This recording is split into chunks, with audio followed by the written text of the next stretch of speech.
líquidos, certo? Dilatação dos líquidos. Vamos ver. Gente. Ok, Laís, relaxa, não. Tá gravado aqui. Então, vê só. A gente analisou semana passada a dilatação dos sólidos. Lembra que os sólidos, eles possuem forma bem definida e volume bem definido. Então, se o sólido tem forma e volume bem definidos, eu falo em quê? Em dilatação linear, eu falo em dilatação superficial e falo em dilatação volumétrica. Alfa, beta e gama. Agora, vê só. Quando se fala em líquido, o líquido, ele não tem a forma definida. Ele tem apenas o volume definido.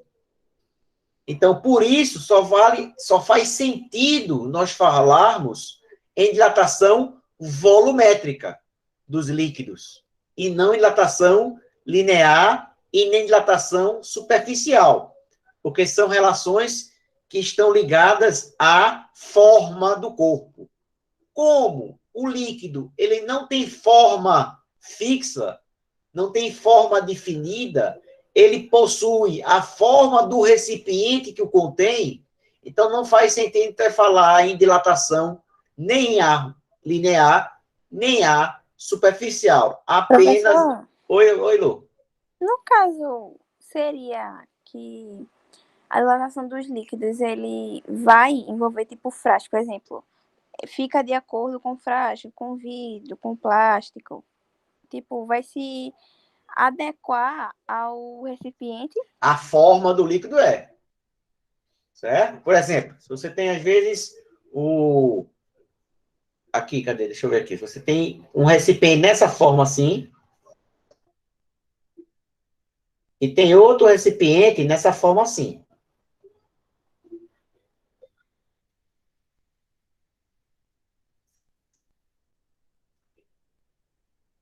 Certo?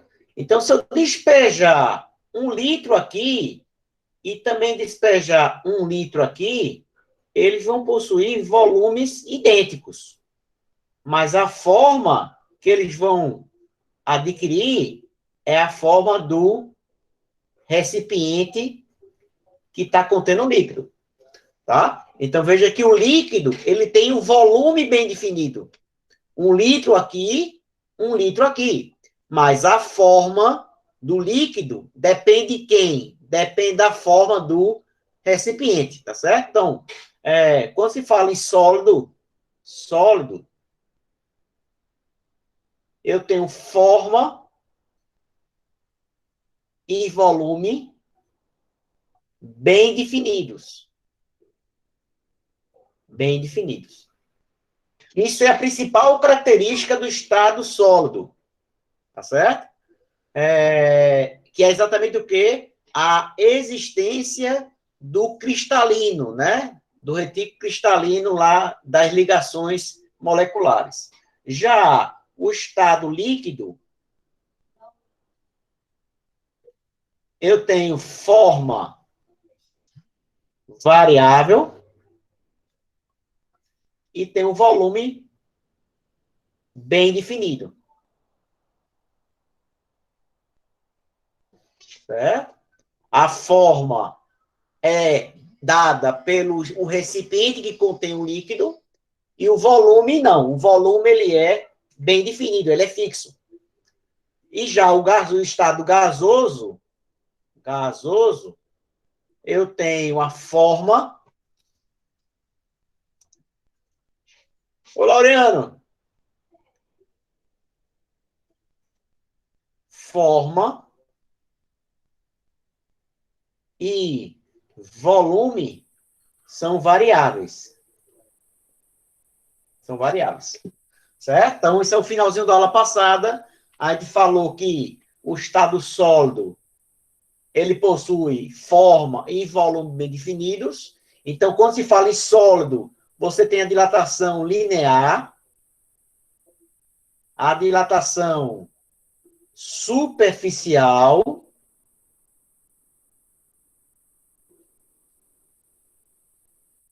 e eu tenho dilatação volumétrica. As 3 dilatações. Certo? A linear, a dilatação acontece ao longo do seu comprimento. A dilatação superficial, ela ocorre na sua área, na sua superfície. E a volumétrica é a que acontece no volume, né? Então, terei aqui, ó, metro, metro quadrado e metro cúbico. Com essa relação, eu pego... Fala, Henrique. Eu tenho que beta é 2 alfa e gama é 3 alfa. Certo? Então, isso aqui foi visto aula passada, a dilatação dos sólidos. A principal aplicação prática de dilatação dos sólidos é a lâmina bimetálica. Tá certo? A lâmina bimetálica. Eu me atrasei, mas coloquei a gravação da semana passada no YouTube, no canal do YouTube agora, tá? Então, vocês podem ir lá assistir a gravação da nossa última aula, que a gente revisa tudo isso aí, tá certo? Então, dentro de dilatação dos sólidos, eu tenho a dilatação linear, superficial e volumétrica, e eu tenho também que a principal aplicação é exatamente a lâmina bimetálica, que acontece no ferro de passar roupa, no ar-condicionado, no disjuntor, certo? Em vários locais onde movem materiais diferentes, eles se dilatam de forma diferente. Mas a aula de hoje, a gente vai trabalhar com a dilatação térmica dos líquidos. Então, já para a gente não ter suspense, a principal aplicação dessa dilatação térmica é o fato que o lago, né? O lago, ele não congela totalmente. Ele congela até uma certa espessura. Aqui fora vai estar, o gelo aqui vai ficar a 0 grau. Aqui fora vai botar menos 10 graus. E aqui dentro vai estar, sei lá, a 4, 3 graus dentro d'água. Certo? Então, veja que a gente já viu isso nas 2 aulas passadas, que o gelo, ele é formado de cima para baixo. Não é de baixo para cima. O gelo se forma de cima para baixo. Por quê? Porque quando o gelo vai congelando, ele aumenta de volume. Então, quando ele aumenta de volume, ele fica mais leve. Então, ele termina subindo.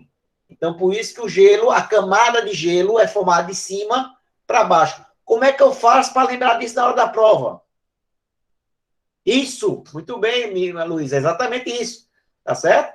É exatamente dentro do capítulo de comportamento anômalo da água. É a principal característica da dilatação dos líquidos. Então, acontece, quando a água vai chegando, né, você bota o gelo para congelar, o gelo, às vezes você vai quebrar a caçamba, só tem a casquinha de gelo formada. Embaixo aí está a água, certo? Vai lá, Lu. Ô, professor, então essa parte da dilatação dos líquidos entra na parte da dilatação anômala? Eu achava que era diferente. Não, por quê?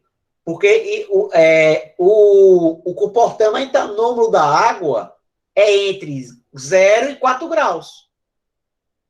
Entendeu? Que diz o quê? Que nessa tendência, os corpos tendem a expandir de 0 a 4. E a água, ela contrai. Então, tá junto. Porque eu estou tendo variação de temperatura, calor sensível. Mudança de tamanho, dilatação. Eu falei lá para vocês que quando se falar em calor sensível, a aplicação do calor sensível é aonde? Na dilatação dos corpos. Porque toda vez que acontece a variação de temperatura, o que acontece com as dimensões do corpo? Eles alteram. Certo? Então, quando a gente fala em calor sensível, é o calor usado para variar a temperatura. E quando existe a variação de temperatura, existe a expansão e a contração dos corpos. Tá certo? Então, anda junto. Tá bom? E da mesma forma que eu falei, que quando se trata do calor latente, está ligado a quê? Ao estudo da mudança de estado físico. Tá? Mas hoje a gente vai rever o comportamento anômalo da água. 2 vezes, para não ter dúvida. Tá? Então, pessoal, então, o que é que se trata a dilatação volumétrica? Primeiro, uma boa notícia. Não faz sentido tratar dilatação linear e nem... Laureano, o calor sensível é uma forma de calor. É o calor quando ele é usado para alterar a temperatura. Eu chamo ele de calor sensível. Quando o calor é usado para alterar o estado físico, eu chamo de calor latente. Mas é tudo calor, é tudo energia térmica em trânsito, tá bom? Mas está mudando só o quê? A aplicação, o resultado. Um converte energia em alteração de temperatura e o outro altera o estado físico da matéria, tá certo? Então, a gente está falando no começo da aula... Não, ela me avisou que a internet dela está instável, tá bom. Então, o que acontece? Quando eu tenho, né, quando se trata de líquido, o líquido, ele não tem forma definida. Quem dá a forma do líquido é o recipiente que contém o líquido. Então, por conta disso, só faz sentido se tratar da dilatação volumétrica. Tá certo? Então, só vai ter uma fórmula, que você já conhece. A dilatação volumétrica é ΔV, V0, gama, ΔT. A fórmula você já conhece, não é fórmula nova. Certo? Só que existe um probleminha. Por exemplo, muita gente acha que... Imagina que você tem aqui, ó, um recipiente que ele tenha 10 litros. 10 litros e ele esteja completamente cheio. Tá certo? Completamente cheio. Quando você aquece o líquido, você fornece calor aqui, ó. Você fornece calor aqui. A minha temperatura vai alterar, ou seja, ΔT é diferente de zero. Perceba que parte desse líquido, como o corpo ele é aquecido, ele expande, ele vai transbordar. Ele vai extravasar o recipiente. Então, imagine que, por exemplo, 2 litros foram transbordados e foram coletados após o transbordamento. Tá? Aí muita gente acha que esses 2 litros é a minha dilatação volumétrica. Não é verdade. Esses 2 litros é a dilatação visível. É aquilo que você consegue enxergar. A gente chama de dilatação aparente. A dilatação que o líquido que transborda, a gente chama de dilatação aparente, a dilatação visível. Por que isso? Veja, o líquido está dentro de onde? Não está dentro desse recipiente de vidro, de plástico, sei lá de que material é, de metal, mas se você fornece calor ao conjunto, o recipiente, ele, vou fazer uma coisa bem grosseira aqui, ó, ele vai dilatar também. Ele vai dilatar também. Então, perceba que a dilatação real do líquido é exatamente igual a quem? É igual o que a dilatação do recipiente aumentou, mais o que transbordou. Então, na verdade, ó, a dilatação real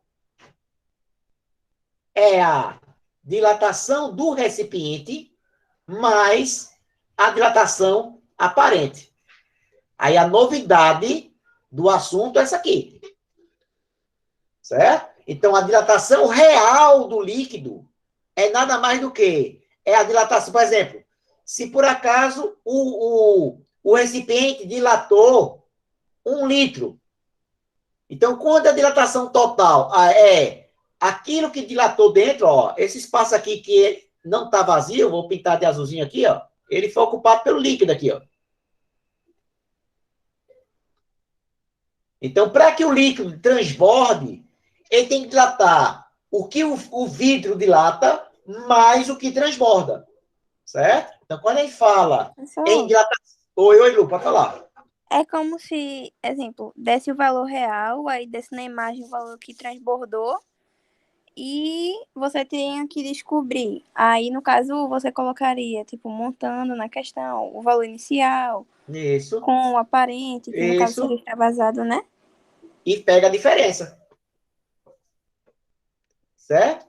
E pega a diferença. Porque o que acontece? Quando a gente tem. A gente não dá para calcular. Aí, nesse caso aqui, a dilatação do recipiente, a gente calcula lá pelo processo lá do sólido. Que é uma garrafa, é um pote, alguma coisa, certo? Então, o que fica para a gente é exatamente, ó, a dilatação real do líquido é exatamente a soma da dilatação aparente, aquilo que transbordou e caiu fora, mais a dilatação do recipiente, que é exatamente aquilo que transbordou, desculpa, que dilatou, mas ficou dentro. Certo? Então, veja que ele fala assim, ó, aquecemos também o recipiente. Consequentemente, o recipiente que o líquido está contido também sofrerá uma dilatação. Então, a dilatação dos líquidos, a dilatação real do líquido é a soma entre a dilatação aparente, ou seja, o que transborda, mais a dilatação do recipiente. Pode perguntar, Júlio. Professor? Estou ouvindo, pode perguntar. Sobre, no caso, quando quiser saber, exemplo, qual foi o aparente, porque sempre vai querer algum na questão para você descobrir, exemplo, se for do aparente. Vai ser o aparente igual. O aparente é só o que Não. transbordou.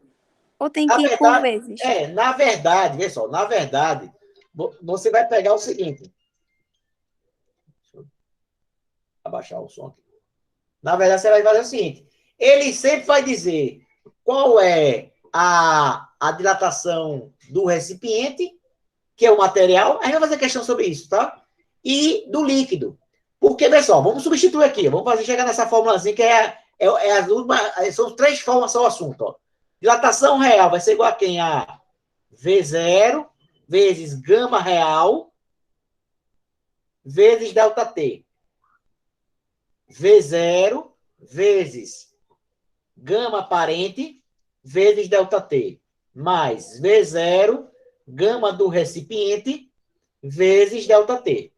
Ó, V0, V0, V0, delta T, delta T, delta T. Então, você tem que gama real igual o gama aparente mais o gama do recipiente.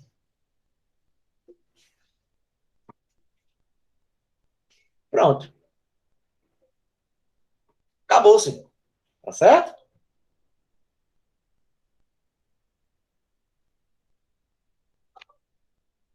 Então, olha só.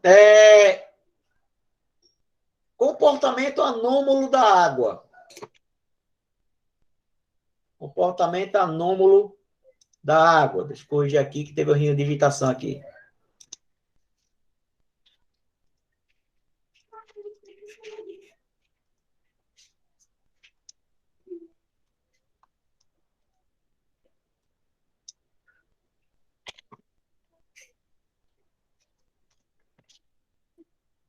Comportamento anômalo da água.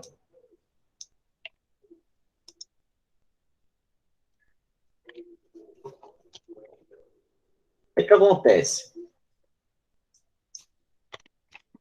Vou pegar aqui, deixa eu só alterar aqui. Então, olha só. Quando trata aí com a água, isso é questão muito garantida em prova, tá? A água, de 0 até 4 graus, nesse intervalo aqui, só nesse intervalo, a água se comporta de forma ao contrário. Por quê? A maioria dos corpos, a maioria das substâncias, ao receber calor, calor positivo, isso implica em a variação de temperatura também positiva, que implica em variação de volume também positivo. Certo? Só que a água, nesse intervalo específico, ela se comporta de uma forma anômala, na forma anormal, não comum, certo? Ou seja, nesse trecho, quando a água ela é aquecida de 0 a 4, em vez de aumentar, ela vai reduzir. E quando ela é resfriada de 4 a 0, em vez dela contrair, ela expande. É por isso, ao você gravar, que quando você bota uma garrafa, esquece uma garrafa de refrigerante lá na geladeira, quando ela vai pedrar, né? O gelo, a água, ao congelar, quando começa a congelar, ela expande. Por isso que na caçamba de gelo, a altura do gelo formado é ligeiramente maior do que a camada de água que você colocou, porque o gelo tende a expandir um pouquinho. Então, é só, a água líquida, ao ser aquecida, não obedece à lei da dilatação. Então, o que é que a lei da dilatação diz? Que quando o corpo ele é aquecido e altera a sua temperatura, aumenta as suas dimensões, porque aumenta a energia interna e as moléculas tendem a se afastar. Isso acontece porque as moléculas de água podem apresentar um tipo especial de ligação, denominada ponte de hidrogênio. Aí, quando a gente vai envolver a parte microscópica, aí entra a química. Tá certo? Então, o que acontece? Essa ligação devido ao hidrogênio, né? O que acontece é o quê? Ele tende a aumentar o tamanho da molécula. Nesse intervalo, tá? Nesse intervalo. Partiu de 4, a partir de 4 é normal e depois de 0 é normal. Só nesse intervalo é que é o contrário. Tá certo? Então, como eu estava falando aqui, ó, as pontes de hidrogênio são ligações de origem elétrica entre átomos de hidrogênio e moléculas diferentes. No nosso caso lá, H2O, né?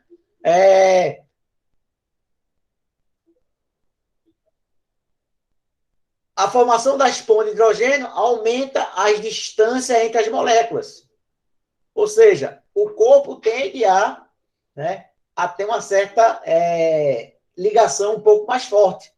Tá? Então, a molécula termina o quê? Ocupando espaço maior do que, na realidade, ela ocupa por conta das pontes de hidrogênio. Então, pessoal, quando de 0 a 4, ó, de 0 a 4, ó, o volume aqui, ó, para cá, ó, eu estou esfriando. Para a esquerda é o resfriamento. Resfriamento. Então, tá vendo aqui, ó, em 4, né, até 4, o que acontece? O meu volume vai diminuindo. Né? Só que de 4 a 0, o meu volume volta a crescer. Ó. Claro que não volta igual que era, mas volta de 4 a 0. Por isso, ó, que para a temperatura de T igual a 4, o meu volume ele é mínimo. Se o meu volume é mínimo, a minha densidade ela é máxima. Então, aquela densidade que a gente conhece de 1 grama por centímetro cúbico para a água, né, é dada nesse ponto aqui. E aí o que acontece? O efeito da quebra supera a dilatação. Ou seja, o que é o efeito da ponte de hidrogênio? É essa ligação natural que faz que a substância ela aumente de tamanho. Então, a força de quebra, né, ela é maior do que a dilatação normal do aquecimento ou do resfriamento. Então, por isso que aí quem está ganhando o braço de ferro é a ponte de hidrogênio. Agora, no mesmo caso aqui, né? Então, a densidade aumenta, a densidade vai ser máxima nesse ponto de T igual a 4 graus Celsius. Tá certo? E a grande aplicação desse comportamento anômalo é o fato de que o lago, ele não congela, né? Totalmente. Claro que aqui tem um pouco de fluxo de calor, né? Se você tiver aqui uma espessura aqui, ó, uma espessura aqui, ó, você pode aplicar aqui aquela lei de Fourier, ó. Fluxo de calor, K vezes A, delta T sobre a espessura. Então, vai ter uma certa espessura aqui, grande, que o meu fluxo vai ser mínimo. Então, não vai ter mais troca de calor. Opa, se não vai ter troca de calor, a água ela não vai esfriar mais. Vai ficar constante a temperatura da água. Por isso que a vida aquática consegue sobreviver mesmo com baixas temperaturas, porque cria essa camada, esse isolante. É o que acontece com a casa do esquimó. A casa do esquimó é exatamente sobre isso. Tá bom? Questão 1, diz o seguinte, ó, a gasolina é vendida por litro, mas em sua utilização como combustível, a massa é o que importa. Vê só, eu já cheguei a falar para vocês que o certo não seria medir gasolina em volume, seria medir em massa. Por quê? Porque a gasolina é muito volátil, né? Ela varia muito de volume, mas a massa dela é a mesma. Então, o melhor horário para você abastecer seu carro é logo cedo, pela manhã. Por quê? Porque logo cedo a gasolina não está tão expansível. Ela não está ocupando um espaço maior do que realmente ela ocupa. Pior horário para abastecer é meio-dia. Por quê? Porque se você coloca lá 20 litros de gasolina, entrou 20 litros. Mas como as moléculas estão afastadas, não entrou 20 quilos de gasolina. Certo? Então, você tem esse lado de analisar. Para diminuir os efeitos práticos dessa variação, os tanques dos postos de gasolina são subterrâneos, já para evitar a ação, certo? Da dilatação do líquido. Se os tanques não forem subterrâneos, ele pergunta, letra A, você levaria vantagem ao abastecer o carro na hora mais quente do dia, pois estaria comprando mais massa por litro de combustível? Não. Certo? Pelo contrário, né? Quanto mais quente, você vai comprar menor massa. Menor massa. 2. Abastecendo com a temperatura mais baixa, você estaria comprando mais massa de combustível para cada litro? Aí sim, verdadeiro. Se a gasolina fosse vendida por quilo em vez de litro, o problema comercial decorrente da dilatação estaria resolvido? Sim, estaria resolvido. Só que aí qual seria a dificuldade? Você teria que pesar o carro antes e pesar o carro depois. A diferença é exatamente a gasolina que entrou no carro. Se você olhar nos carros de Fórmula 1, após os treinos, porque ele tem uma limitação de gasolina no tanque, eles pesam o carro antes e pesam o carro depois.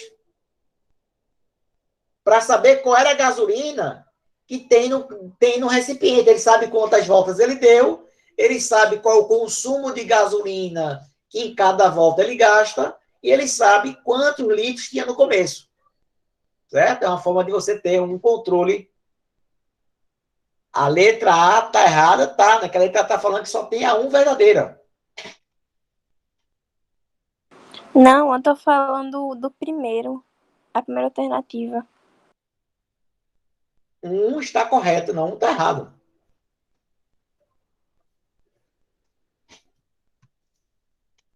Mas por que o massa estaria errado?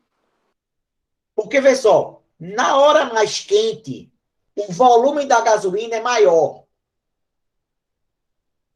Tá certo?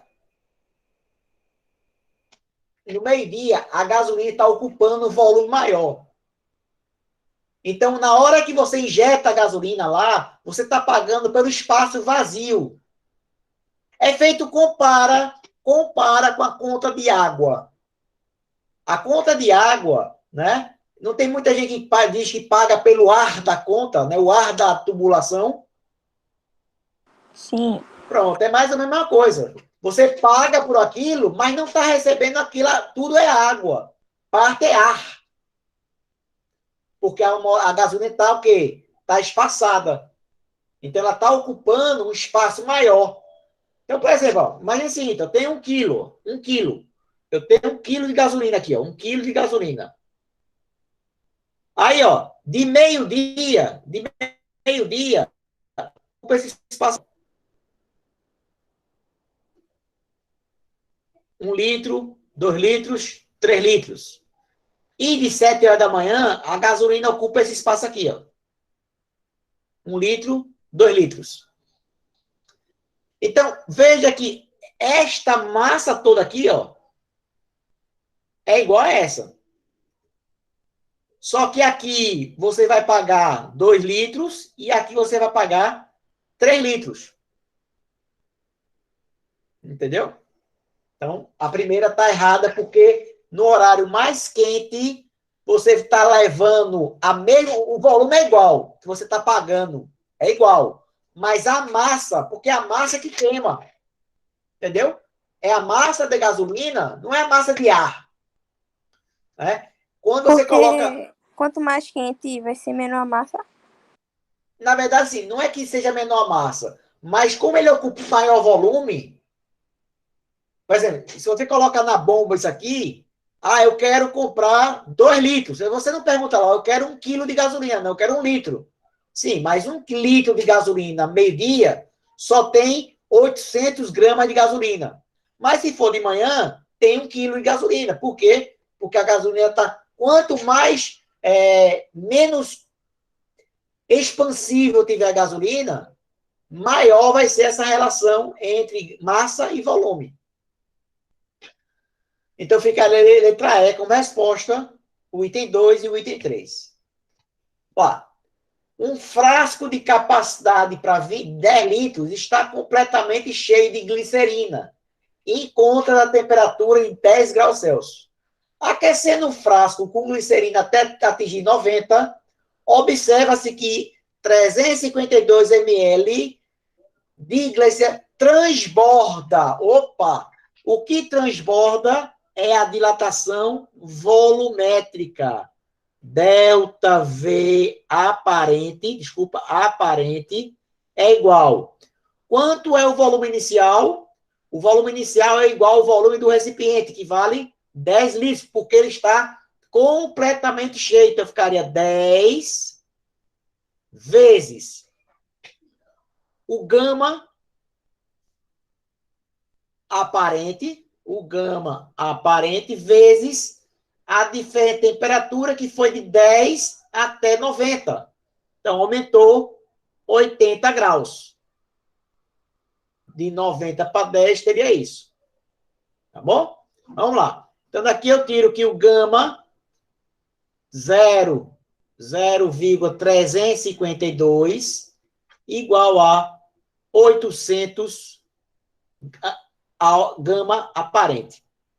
Então, gama aparente vai ser igual. Não, gama é porque é dilatação volumétrica. Aqui a gente não vai trabalhar com linear, é só volumétrica. Vou abrir aqui a calculadora para calcular essa continha aqui. Espera aí, rapidinho.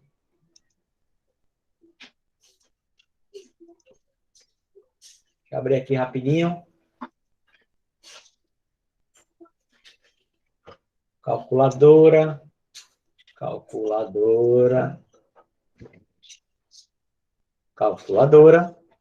Então, vamos dividir 0,352 por 800. 0,352 dividido por 800. Isso vai dar 0,00044. Isso é igual a 1, 2, 3, 4, 5, né? Então, seria 4,4 vezes 10 a menos isso, menos 5 graus a menos 1. Cuidado. Cuidado. Certo? Cuidado. Por que cuidado, gente? Ó, vê. Eu quero o coeficiente linear do frasco. Tá certo? Então, eu tenho que o gama do líquido, que é o real, é igual o gama aparente mais o gama do recipiente. Então, quanto é o gama do líquido? Está aqui, ó, 5 vezes 10 a menos 4, igual. Aqui vai dar quanto? Vai dar 4,4 vezes 10 a menos 5, mais o gama do recipiente. Então, o gama do recipiente vai ser igual a 5 vezes 10 a menos 4, menos 4,4, 10 a menos 5.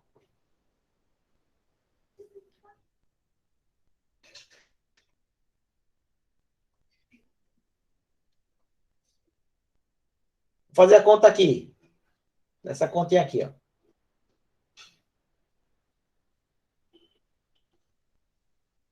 Então, eu teria 1, 2, 3, 4. Aqui seria menos 4, tá? Aqui, ó. Menos 4. 1, 2, 3, 4. Menos 4. Beleza. Então, aqui ficaria quanto? Ficaria 0,6 vezes 10 a menos 4 graus a menos 1. Isso, é ml litro. Ó.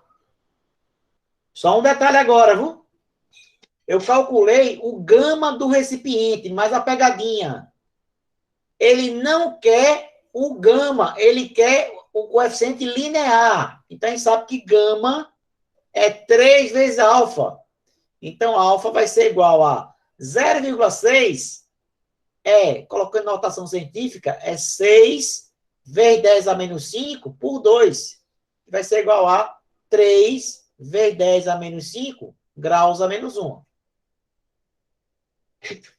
Então, veja que essa questão é uma das mais completinhas que tem, porque ele junta dilatação com todas as expressões que você tem. Certo? Ela usa todas as... Ó, calculei aqui nessa primeira etapa aqui, ó, essa etapa 1, a dilatação aparente, porque é aquilo que transbordou. Aí, jogando a equação de dilatação volumétrica, eu calculo quem? Eu calculei primeiro o gama aparente. Como a questão falou que o gama do líquido é sempre o gama real, tá? O gama do líquido é o gama real.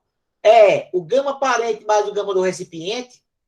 Se eu pegar a diferença entre o líquido menos o aparente, eu calculo quem? Eu calculo do recipiente. Então, aqui eu calculei o do recipiente aqui, ó. 2. E, por fim, eu sei que o gama é 3 vezes alfa, porque ele quer a dilatação linear. Mas é do frasco, tá? Do líquido não, que é do frasco. Então, aqui é o item 3. Certo? Essa é uma questãozinha, ó. Se cair em prova, derruba muita gente. Porque, ó, vê só como derruba muita gente, ó. O cara aplicou essa fórmula aqui e encontrou quem? 4,4. Olha o que está na letra C aqui, ó. Fez a etapa 2, calculou 6 vezes 10 a menos 5. Olha o que está na letra A aqui, ó. Vê quanta casca de banana tem para derrubar o cara. Certo? Por isso eu sou fã dessa questão, porque o cara derruba um bocado aqui no começo, outro bocado aqui no começo, só quem vai até o fim, que lembrou que é o coeficiente linear e não o volumétrico, vai marcar a resposta correta. Beleza? Questão, ó. Bonitinha, mas ordinária, vamos dizer assim. Beleza aí, gente? Posso passar?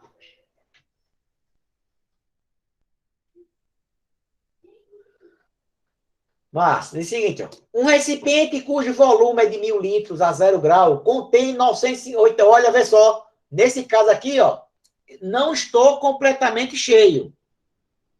O meu recipiente, ele comporta 1.000 centímetros cúbicos, mas eu só tenho inicialmente 980 centímetros cúbicos do líquido. O conjunto é aquecido, e a partir de uma certa temperatura, o líquido começa a transbordar. Sabendo que o coeficiente de dilatação do recipiente vale 2 vezes 10 a menos 5, e o do líquido vale 1 vezes 10 a menos 3, qual é a temperatura que acontece no início do deslocamento, do transbordamento? Primeira coisa, para acontecer o transbordamento, a dilatação do líquido tem que ser igual à dilatação do recipiente mais quanto? 980 centímetros. Opa, desculpa.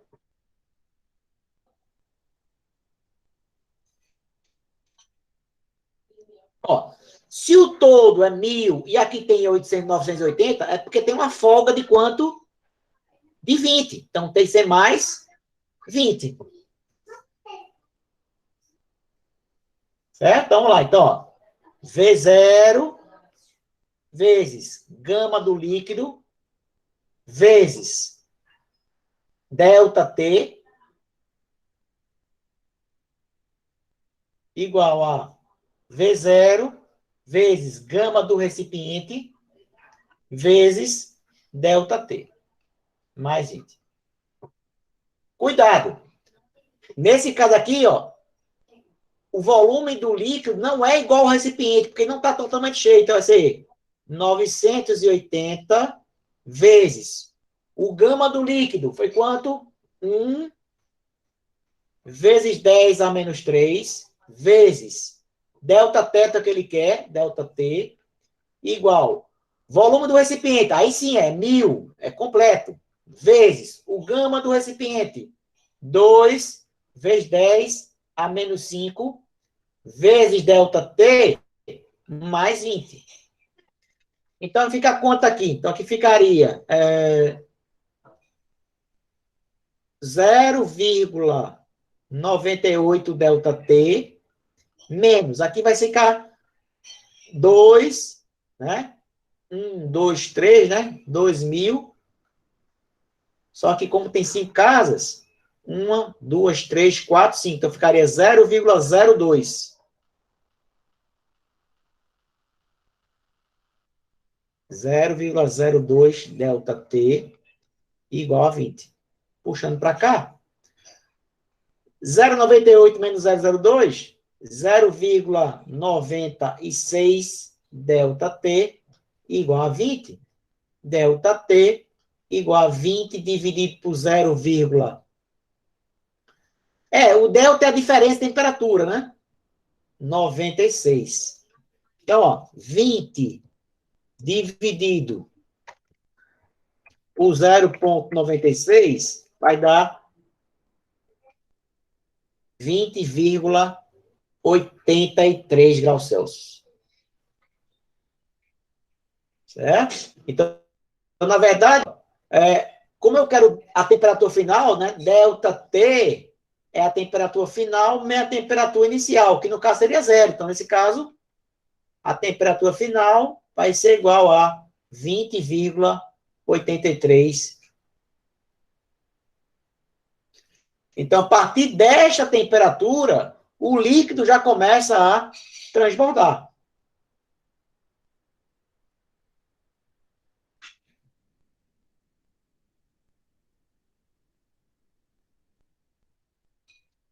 Não é muito comum cair dilatação dos líquidos, certo? Mas a parte teórica, sim. A parte prática... Fala, Lu. Ô, professor, no final, ou quando o senhor puder, só pode voltar em uma questão? Posso. Essa? Pera. É essa. Ali, o dividido por 2, eu não entendi direito. Eu entendi que o senhor fez, Não, por aí 3, depois o desculpa. senhor Cadê? descobriu Cadê? e deu Deu 5 porque é 4. Não, pera, eu fiz 4 conta menos errada, tá 1. certo você tá certo, Maju. É por 3. É por 3. Pois é, por isso que eu fiquei tipo, como Você não assim? tá doida, não. Quem tá doido sou eu. Isso, muito bem, Maria. Muito bem, show de bola. 2. Aí, ô professor, no caso, o alfa seria 3. E os outros valores? É qual mesmo? Aí, ó, beta é 2 vezes alfa e gama 3 vezes alfa.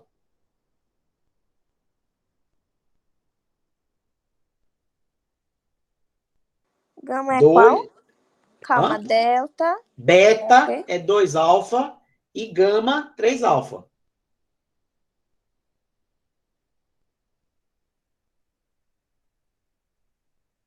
Beta, 3 alfa e gama. Não, beta 2 alfa e gama 3 alfa.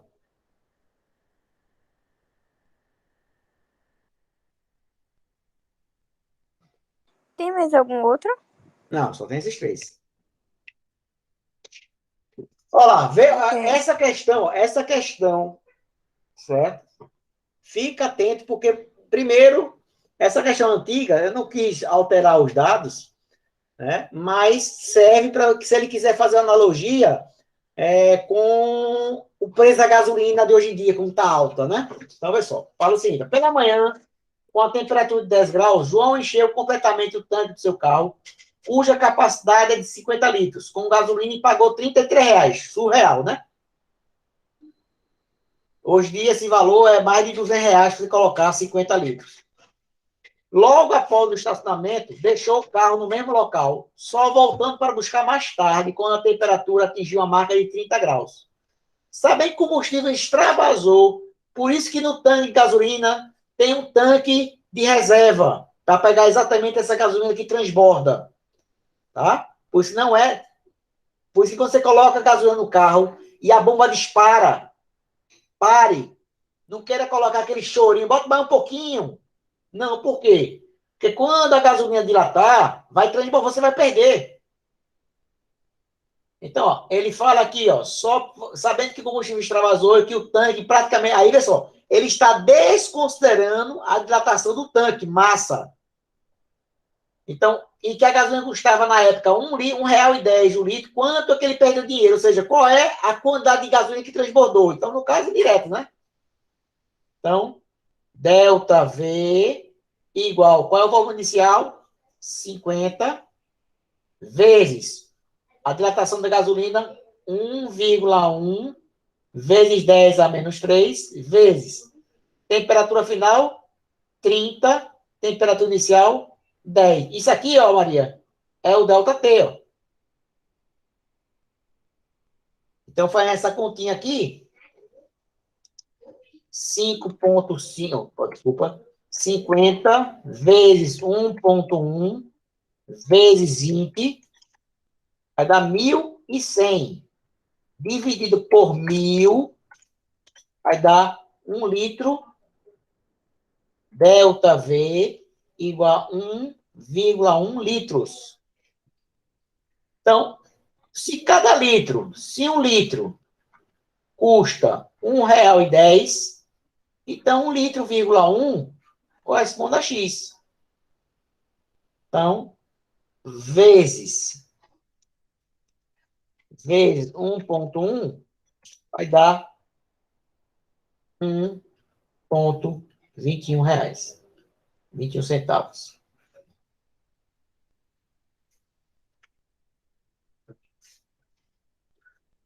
É? Então, o cara que tiver mania de encher o carro até a boca do tanque, ele vai perder gasolina, porque aquela gasolina vai transbordar e aí você não vai conseguir aproveitar ela. Oi, Maria. Esse 1,10 é de onde? É aqui, É ó. da questão, né? É o custo da gasolina Ah, aqui, ó. tá. No caso, quando o senhor já deu 1,1, o senhor já tinha contado com 20, né? Que é 30 menos 10.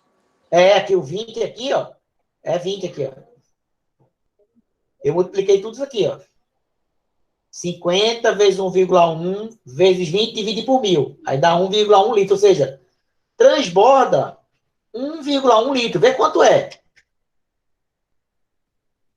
Mais de 1 litro de gasolina transborda. Então, evita esse desperdício de gasolina.